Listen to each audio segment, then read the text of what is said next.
El libro de Urantia.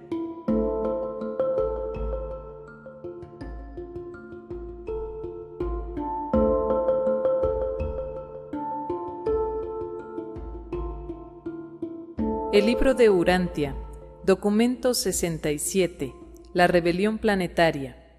Los problemas relacionados con la existencia humana en Urantia son imposibles de comprender sin conocer ciertas grandes épocas del pasado, señaladamente el caso y las consecuencias de la rebelión planetaria. Aunque esta sublevación no estorbó de manera grave el progreso de la evolución orgánica, modificó marcadamente el curso de la evolución social y del desarrollo espiritual. Esta calamidad devastadora influyó profundamente en toda la historia superfísica del planeta. 1.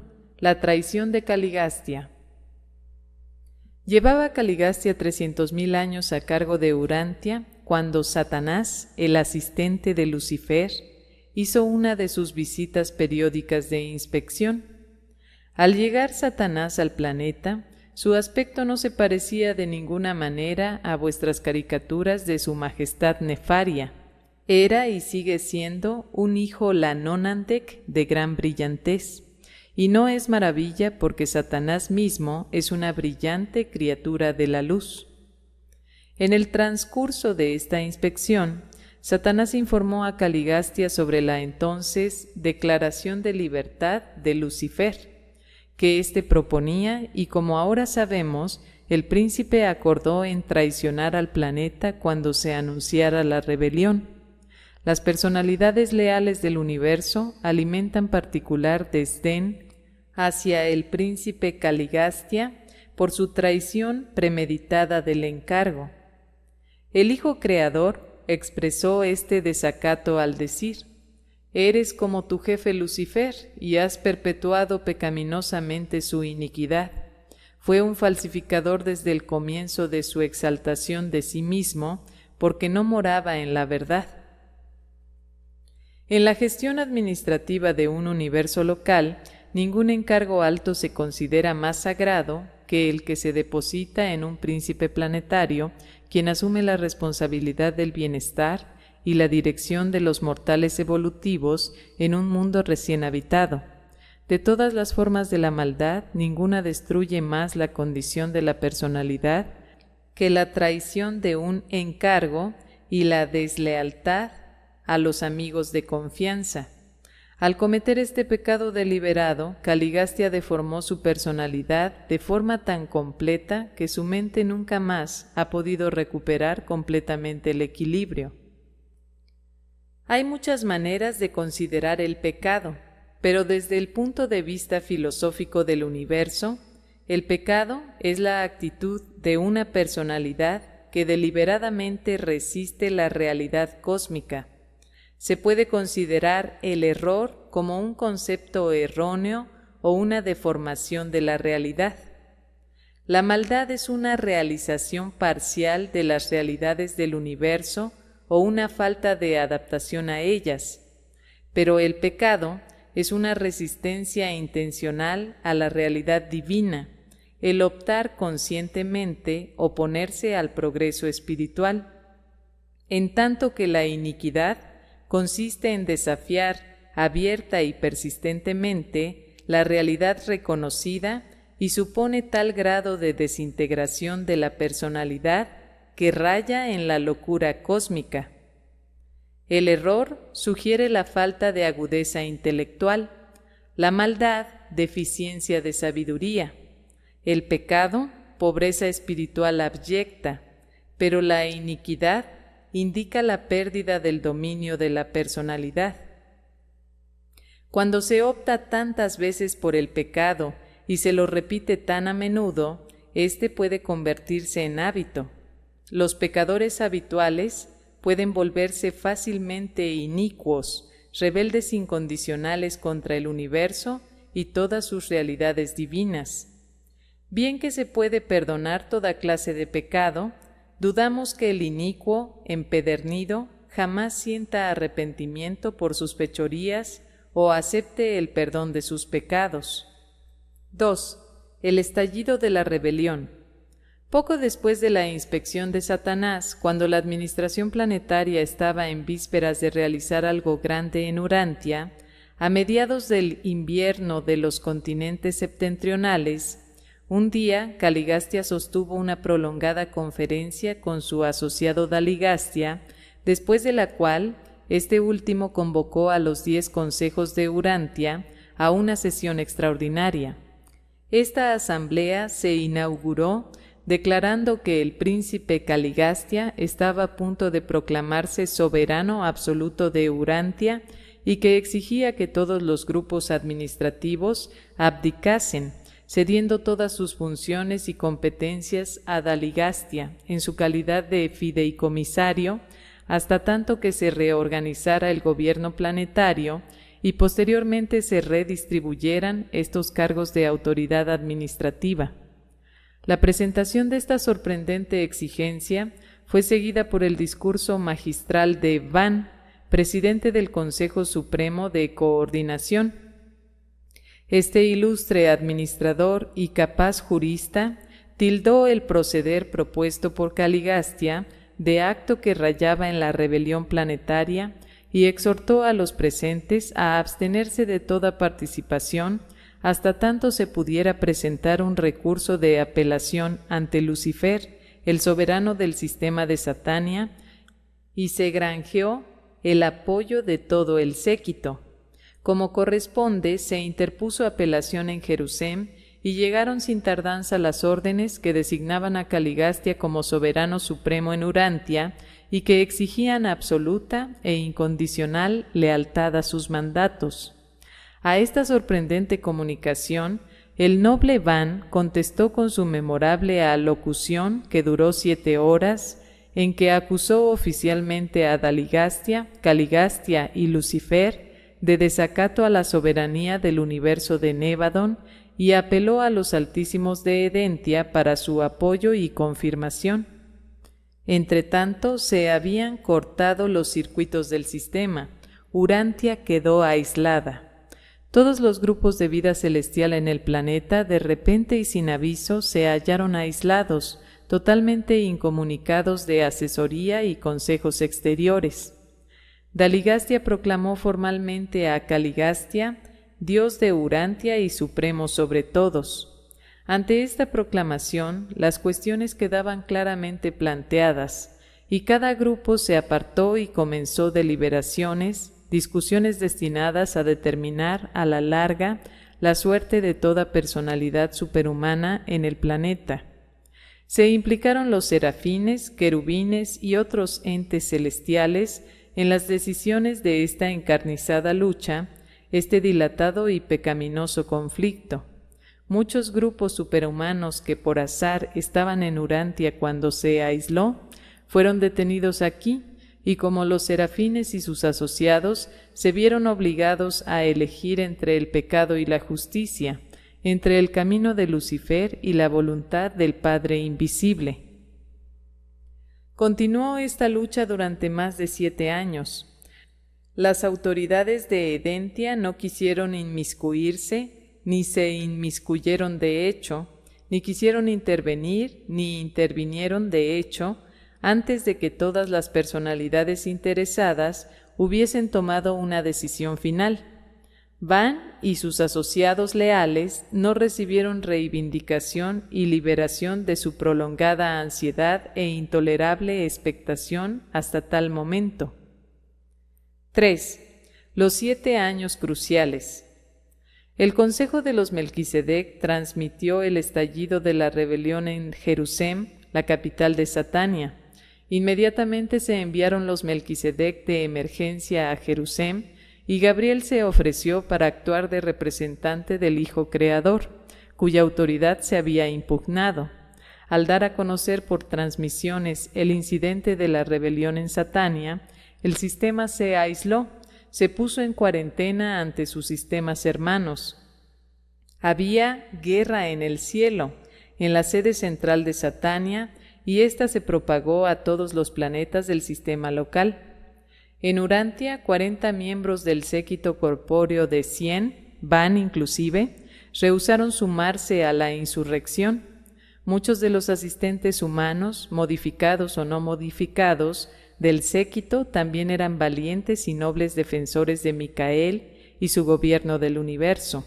Se sufrieron fuertes pérdidas de personalidades entre los serafines y querubines. Casi la mitad de los serafines administradores y los de transición que se habían asignado al planeta se unió a su jefe y a Daligastia, apoyando la causa de Lucifer. 40.119 de los seres intermedios primarios hicieron causa común con Caligastia, pero el resto de estos seres quedó fiel a su encargo. El traicionero príncipe movilizó a los seres intermedios desleales y a los otros grupos de personalidades rebeldes y los organizó para ejecutar sus órdenes, en tanto que Van juntó a los seres intermedios leales y los otros grupos fieles e inició la gran batalla por la salvación del séquito planetario y de otras personalidades celestiales aisladas. Durante la época de esta lucha, los leales moraron en un asentamiento mal protegido y sin muralla a unos kilómetros al este de Dalamatia.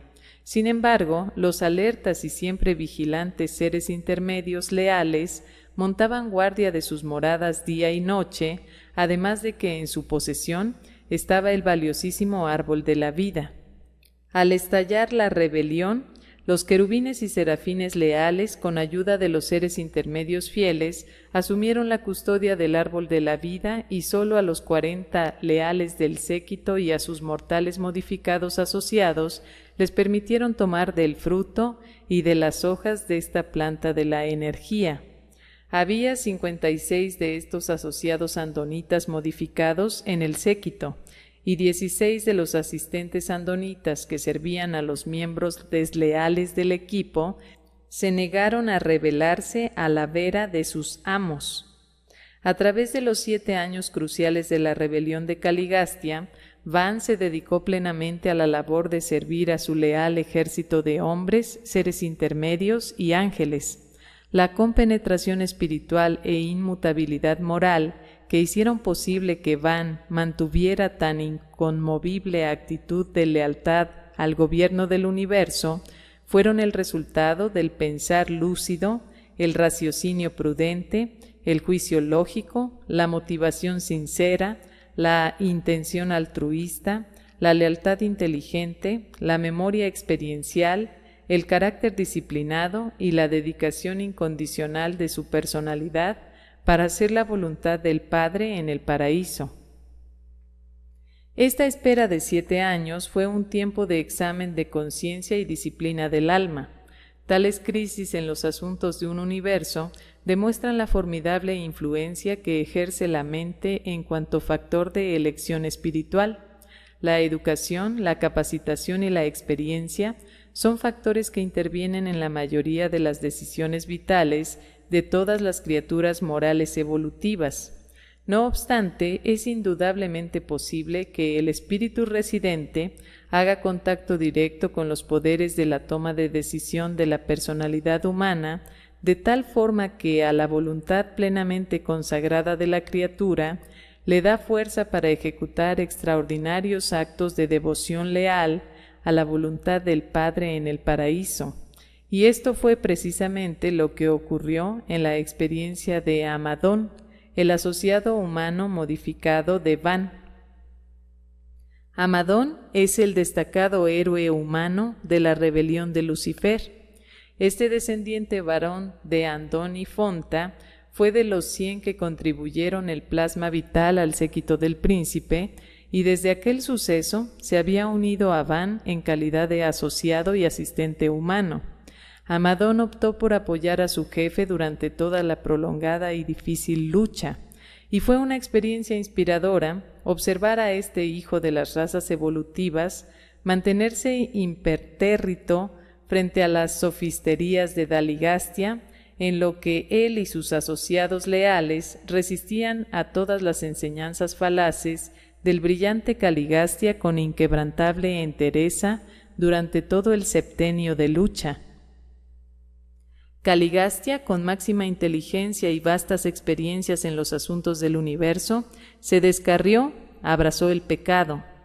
Amadón, con mínima inteligencia y sin experiencia alguna del universo, permaneció firme al servicio del universo y leal a su asociado. Van se valió tanto de la mente como del espíritu en una magnífica y efectiva combinación de determinación intelectual y compenetración espiritual, con lo cual logró un nivel experiencial de la realización de la personalidad de la clase más elevada que se puede conseguir. Cuando se unen plenamente la mente y el espíritu, existe la posibilidad de crear valores superhumanos, incluso realidades morontiales. La narración de los sucesos conmovedores de estos trágicos días es interminable, pero por fin, cuando tomó la decisión final la última personalidad, entonces en ese momento llegó un altísimo de Herentia con los Melquisedec de emergencia para asumir la autoridad en Urantia. Se borraron los registros panorámicos del reinado de Caligastia en Jerusalén y se inauguró la era probacionaria de la rehabilitación planetaria. 4. Los 100 de Caligastia después de la rebelión. Al pasar lista final se descubrió que los miembros corpóreos del séquito del príncipe se habían alineado como sigue. Habían quedado leales Van y todo su tribunal de coordinación. Habían sobrevivido Ang y 3 miembros del Consejo de Alimentación. Se dejaron llevar a la rebelión la Junta de Ganadería, así como todos los asesores sobre el dominio de los animales. Se salvaron Fad y 5 miembros del cuerpo docente. Se unieron a Caligastia, Nod y toda la Comisión de Industria y Comercio. Hap y todo el Colegio de la Religión Revelada permanecieron leales a Van y su noble bando. Se perdieron Lut y la entera Junta de la Salud. Permaneció leal en su totalidad el Consejo de las Artes y Ciencias, pero se descarriaron Tut y la Comisión del Gobierno Tribal. Así que de los 100 se salvaron 40, los cuales se trasladaron después a Jerusalén, donde reanudaron su carrera al paraíso. Los 60 miembros del séquito planetario que se rebelaron eligieron a Nod como jefe. Trabajaron con entusiasmo para el príncipe rebelde, pero no tardaron en descubrir que se les había privado del sustento de los circuitos vitales del sistema. Despertaron al hecho de que se les había degradado al estado de seres mortales. Eran en efecto superhumanos, pero al mismo tiempo materiales y mortales. A fin de aumentar su número, Daligastia ordenó de inmediato que recurrieran a la reproducción sexual, a sabiendas de que los 60 originales y sus 44 asociados andonitas modificados estaban destinados a sufrir tarde o temprano la extinción por la muerte. Después de la caída de Dalamatia, el séquito desleal emigró al norte y al este. Sus descendientes se conocieron durante mucho tiempo como los Noditas y su lugar de residencia como la tierra de Nod. La presencia de estos superhombres y supermujeres extraordinarios, aislados por la rebelión y en este momento apareando con los hijos e hijas de la tierra, se prestó a aquellos cuentos tradicionales en que descienden los dioses para procrear con los mortales. De este modo se originaron las 1001 leyendas de carácter mitológico, pero con fundamento en los hechos de los días posteriores a la rebelión. Andando el tiempo, estos llegaron a tener resonancia en los cuentos y tradiciones folclóricos de varias gentes cuyos antepasados habían participado en estos contactos con los noditas y sus descendientes. Los rebeldes del séquito, privados del sustento espiritual, a la larga murieron por causa natural, y gran parte de la idolatría subsiguiente de las razas humanas surgió del deseo de perpetuar la memoria de estos seres enaltecidos de los tiempos de Caligastia. Al venir a Urantia el séquito de los 100, se separaron temporalmente de sus ajustadores del pensamiento. Enseguida de la llegada de los síndicos Melquisedec, las personalidades leales, con excepción de Van, se volvieron a Jerusalén y se reunieron con sus ajustadores que los aguardaban. Desconocemos el destino de los 60 rebeldes del séquito. Sus ajustadores aún aguardan en Jerusalén. Los asuntos indudablemente quedarán como están actualmente, hasta tanto la entera rebelión de Lucifer se juzgue finalmente y se decrete el destino de todos los participantes. A los ángeles y seres intermedios les costó mucho trabajo concebir que soberanos brillantes y confiados como Caligastia y Daligastia se descarriaran cometiendo un pecado traicionero. Aquellos seres que cayeron en el pecado, que no se sumaron a la rebelión de forma deliberada ni premeditada, fueron despistados por sus superiores y engañados por sus dirigentes en los que confiaban. Asimismo, resultó fácil granjearse el apoyo de los mortales evolutivos de mente primitiva.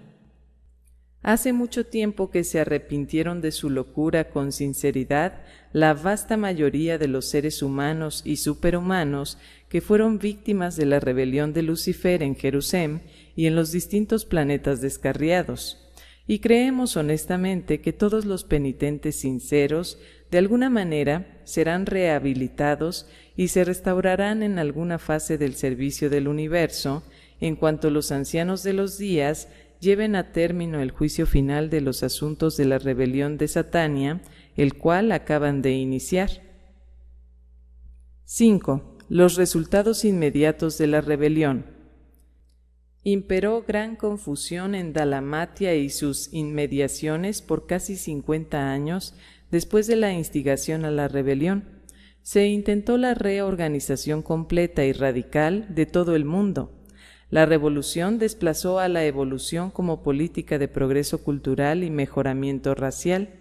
Avanzó repentinamente la condición cultural entre los residentes temporales superiores, los que se habían capacitado parcialmente en Dalamatia y sus alrededores, pero cuando se pusieron a prueba estos nuevos y radicales métodos entre los pueblos más remotos, hubo inmediatamente confusión indescriptible y pandemonio racial.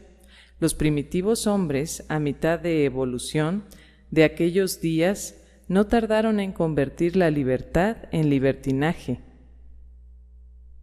Poco después de la rebelión, todo el séquito de la sedición acometió una vigorosa defensa de la ciudad contra las hordas de semisalvajes que sitiaron sus murallas como resultado de las doctrinas de libertad que prematuramente se les habían impartido. Muchos años antes de sumergirse la hermosa sede central bajo las olas meridionales, las tribus descaminadas y mal educadas de las regiones apartadas de Dalamatia ya se habían abalanzado sobre la espléndida ciudad en asalto semisalvaje, impulsando hacia el norte al séquito secesionista y sus asociados. El esquema de Caligastia para la reconstrucción inmediata de la sociedad humana, de acuerdo con sus conceptos de la libertad individual y los derechos de los grupos, resultó un veloz y, en cierto modo, rotundo fracaso. La sociedad pronto revirtió a su antiguo nivel biológico y volvió a comenzar la lucha progresiva a partir de un punto no mucho más adelantado de donde se encontraba al principio del régimen de Caligastia, pues este levantamiento había dejado al mundo en un estado de suma confusión. Azotó a Dalamatia una marejada 162 años después de la rebelión. Se sumergió la sede central planetaria bajo las aguas del mar, y no volvió a emerger esta tierra, hasta borrarse casi todos los vestigios de la noble cultura de aquellas espléndidas épocas. Al sumergirse la primera capital del mundo, no albergaba sino a los tipos inferiores de las razas Sanjik de Urantia, renegados que ya habían convertido el templo del Padre en capilla consagrada a Noj, el dios falso de la luz y el fuego. 6. Van, el inconmovible. Se retiraron muy pronto los adeptos de Van a las tierras altas al oeste de la India, donde quedaron a salvo de los ataques de las razas confundidas de las tierras bajas. Desde este lugar de retiro, proyectaron la rehabilitación del mundo, tal como todos sus primitivos antecesores vadonitas, una vez habían trabajado inadvertidamente para el bienestar de la humanidad antes de nacer las tribus Sanjik. Antes de la llegada de los síndicos Melquisedec, Van puso la administración de los asuntos humanos en manos de 10 comisiones, de 4 miembros en cada una, grupos idénticos a aquellos del régimen del príncipe. Los decanos portadores de vida residentes asumieron la dirección temporal de este Consejo de los 40, que funcionó durante los 7 años de espera. Grupos similares de amadonitas asumieron estas responsabilidades en cuanto regresaron a Jerusalén los 39 miembros leales del séquito. Estos amadonitas se derivaron del grupo de 144 andonitas leales a los cuales pertenecía Amadón y los cuales han llegado a conocerse con el nombre de este. Dicho grupo comprendió 39 hombres y 105 mujeres. 56 de ellos tenían el estado de inmortalidad y todos, excepto Amadón, fueron trasladados juntamente con los miembros leales del séquito. El resto de este noble bando continuó en la tierra bajo la dirección de Van y Amadón hasta el final de sus días mortales. Constituyeron la levadura biológica que se multiplicó y continuó proveyendo de liderazgo al mundo a través de las dilatadas y oscuras edades de la era posterior a la rebelión. Se dejó a Van en Urantia hasta la época de Adán, en donde quedó en calidad de titular de todas las personalidades superhumanas que funcionaban en el planeta. Él y Amadón se sustentaron con la técnica del árbol de la vida en unión con el ministerio vital especializado de los Melquisedec durante más de 150.000 años. Los asuntos de Urantia fueron administrados durante mucho tiempo por un consejo de síndicos planetarios, 12 Melquisedec, confirmados por el mandato del soberano decano de la constelación, el Padre Altísimo de Norlatiadec. Asociado con los síndicos Melquisedec estaba un consejo asesor que constaba de uno de los asistentes leales del príncipe caído, los 2 portadores de vida residentes, un hijo trinidizado aprendiz, un hijo instructor voluntario, una brillante estrella vespertina de Avalón, periódicamente, los jefes de los serafines y querubines, asesores de 2 planetas vecinos, el director general de la vida angélica subalterna, y Van, el jefe supremo de los seres intermedios. De este modo se gobernó y administró Urantia hasta la llegada de Adán. No es extraño que al valiente y leal Van se le asignara un cargo en el Consejo de los Síndicos Planetarios que durante tanto tiempo administró los asuntos de Urantia. Los 12 síndicos Melquisedec de Urantia realizaron una labor heroica, preservaron los restos de la civilización y Van ejecutó fielmente su política planetaria. 1000 años después de la rebelión, Van tenía más de 350 grupos avanzados dispersos en el mundo. Estos puestos remotos de la civilización constaron en gran parte de los descendientes de los andonitas leales levemente cruzados con las razas Sanjik, sobre todo con el hombre azul y con los noditas. A pesar del tremendo revés sufrido por la rebelión, había muchas buenas cepas de porvenir biológico en la tierra. Bajo la supervisión de los síndicos Melquisedec, Van y Amadón continuaron la labor de fomento de la evolución natural de la raza humana, llevando adelante la evolución física del hombre hasta que ésta alcanzó su punto culminante, lo cual justificó el envío de un hijo y una hija materiales a Urantia. Van y Amadón permanecieron en la tierra hasta poco después de la llegada de Adán y Eva. Pocos años después fueron trasladados a Jerusalén, donde Van se volvió a reunir con su ajustador que lo aguardaba. Actualmente Van está al servicio de Urantia mientras espera la orden de partir en la senda larguísima a la perfección paradisíaca y al destino no divulgado de la asamblea del cuerpo de la finalidad mortal. Que conste que cuando Van apeló a los altísimos de Edentia, después de que Lucifer había sostenido a Caligastia en Urantia, los padres de la constelación despacharon una decisión inmediata que apoyaba a Van en todos los puntos de su alegato. Este veredicto no logró llegarle, puesto que los circuitos planetarios de la comunicación se cortaron cuando estaba en tránsito. Hace poco se descubrió este fallo albergado dentro de un transmisor repetidor de energía donde se había quedado atrapado desde el aislamiento de Urantia. Sin este descubrimiento, que fue resultado de las investigaciones de los seres intermedios de Urantia, la emisión de esta decisión habría esperado a que se le restaurara a Urantia en los circuitos de la constelación. Resultó posible este accidente aparente de comunicación interplanetaria debido a que los transmisores de energía pueden recibir y transmitir la información, pero no pueden iniciar la comunicación. No se resolvió definitivamente el estado legal de Van en los registros jurídicos de Satania hasta que este fallo de los padres de Edentia se asentó en los archivos de Jerusalén.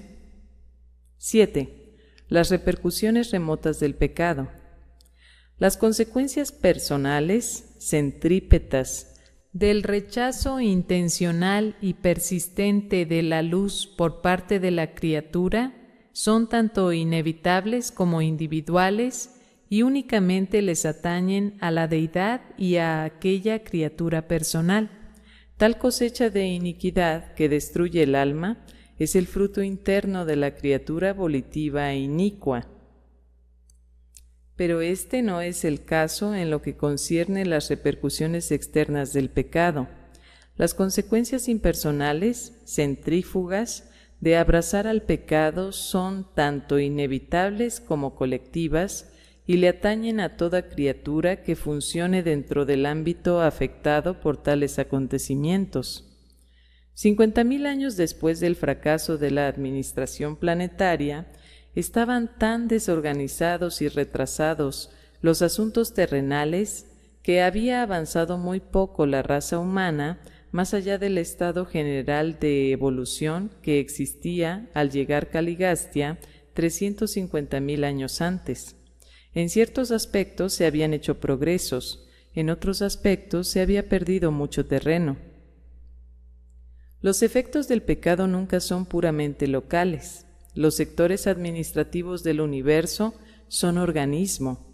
La condición de una personalidad hasta cierto punto debe ser compartido por todos.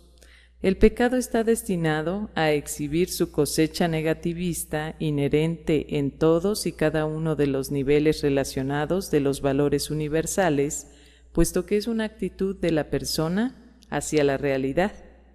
Pero las consecuencias plenas del pensar erróneo, la fechoría o los designios pecaminosos se sienten únicamente en el nivel de la ejecución misma. La transgresión de la ley universal puede ser fatal en el ámbito físico sin implicar gravemente a la mente o sin menoscabar la experiencia espiritual. El pecado está cargado de consecuencias fatales para la supervivencia de la personalidad solo cuando es la actitud de todo el ser, cuando representa la elección de la mente y la abolición del alma.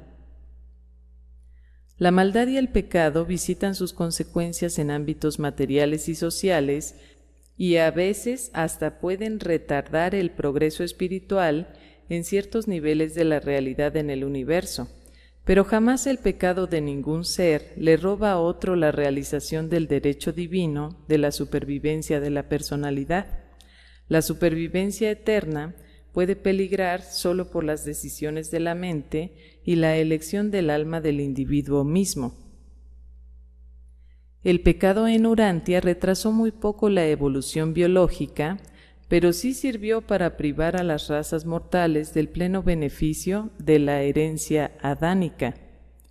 El pecado retarda sobremanera el desarrollo intelectual, el crecimiento moral, el progreso social y la consecución espiritual de las masas, pero no impide el máximo logro espiritual de cualquier individuo que opte por conocer a Dios y hacer con sinceridad su voluntad divina. Caligastia se rebeló, Adán y Eva incumplieron, pero ningún mortal nacido posteriormente en Urantia ha sufrido en su experiencia espiritual personal debido a estos desaciertos. A todo mortal nacido en Urantia desde la rebelión de Caligastia, de alguna manera se le ha penalizado en el tiempo, pero el bienestar futuro de tales almas jamás ha peligrado en lo más mínimo respecto a su eternidad. A ninguna persona jamás se le obliga a sufrir la privación espiritual, vital, debido al pecado ajeno. El pecado es enteramente personal con relación al cargo de conciencia moral o consecuencias espirituales, a despecho de sus repercusiones remotas en los dominios administrativos, intelectuales y sociales. Si bien no podemos desentrañar la sapiencia que permite tales catástrofes, sí podemos discernir la resolución beneficiosa de estas perturbaciones locales a medida que se reflejan sobre el universo en general. 8. El héroe humano de la rebelión. Muchos seres valientes en los distintos mundos de Satania aguantaron la rebelión de Lucifer, pero las crónicas de Salvington retratan a Amadón como el destacado personaje de todo el sistema en su glorioso rechazo de las riadas de sedición y su inmutable devoción a Van. Juntos se mantuvieron inconmovibles en su lealtad a la supremacía del Padre Invisible y su Hijo Micael. Al ocurrir estos trascendentales sucesos, yo estaba apostado en Edentia y aún tengo presente el alborozo que sentí al escuchar las transmisiones de Salvington que relataban de día en día la increíble entereza, la extraordinaria devoción y la exquisita lealtad de este antiguo semisalvaje que nació de la descendencia original y experimental de la raza andónica.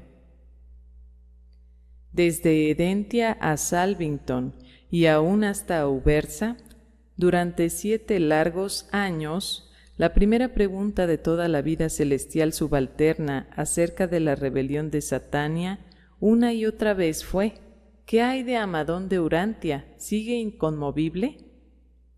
Si la rebelión de Lucifer ha entorpecido el sistema local y sus mundos caídos, si la pérdida de este hijo y sus asociados despistados ha estorbado temporalmente el progreso de la constelación de Norlatiadec, entonces sopesad el efecto de la remota actuación inspiradora de este único hijo de la naturaleza y su bando de 143 camaradas empeñados en mantenerse firmes en aras de los conceptos superiores de la gestión y administración del universo, frente a la adversa y tremenda presión ejercida por sus superiores desleales.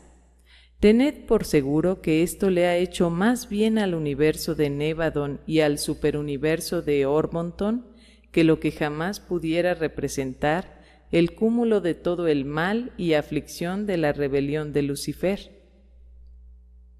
Y todo lo anterior es una iluminación exquisitamente enternecedora y espléndidamente magnífica de la sabiduría del plan universal del Padre para movilizar el cuerpo de la finalidad mortal en el paraíso y para reclutar este vasto grupo de servidores misteriosos del futuro, en gran parte medida a partir de la fibra común de los mortales de progresión ascendente, tales mortales como el intachable Amadón, presentado por un Melquisedec de Nevadon.